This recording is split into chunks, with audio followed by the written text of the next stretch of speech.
Again, between Overholser and I-40, this is an area that is, obviously lots of homes over here. There are lots of people that, visit over here, travel over here, bike over here. And this is going to be a fire that burns for a while because of how deep we are in the woods, the conditions that we have. Things will improve a bit later tonight, but probably not as fast as we would like them to. Temperatures right now, this is the hottest time of the entire day. Right now we're hanging out at about 105. That's what these firefighters are working in right now. 105-degree air temps, and then imagine the heat that they're feeling coming off of these flames here. So again, you can see them out there right now. Again, that looks like it's a loss just about, and I believe this is going to be structure number 2. Let me go back out to Chase, if Chase can hear me. Chase, it is extremely hot out there right now. The fire departments are battling Mother Nature with the heat, both from the air and the fires. How do things look up in the air right now, and how far does it look like this smoke is traveling?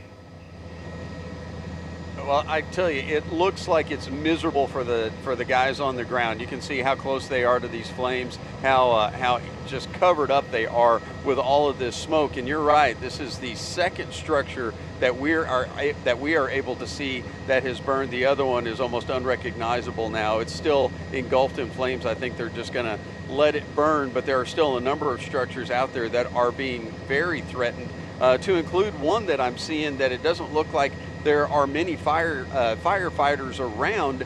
And Francisco, if you zoom out and come to the right, there is a pumper truck over there, but it's sure as close to these trailers. Zoom out and it's over on the other side of the fire. So I'm trying to see where you are there. Come to the left. I'm about to fly right over the top of it. It's right underneath us. You see those trailers right there go up? Right there, those white trailers, there are flames right there next to those. You can see how close it is. And I know that there's a pumper truck down there, but those are, those guys are limited to the amount of water that they have in there, and then they have to go fill up again. But yeah, it's dangerously close to those trailers. We've already seen 2 that have gone up, and that railroad bridge, that is still something that is continuing to be damaged with the flames that are still burning that. So it's far from over. The fire crews still have some hot spots that they have to get to, but a lot of them are right in these trees, and that's the fuel that we're talking about that makes it very difficult to be able to get all of this put out. As you see those embers just move over to another spot, start another fire, and but hopefully, I know that there are a number of crews on 10th Street just watching it to see if anything else sparks up. Nothing has yet, and hopefully it stays that way. But we've got the best vantage point up here in Sky 5. If it happens, we will be able to let the fire department know.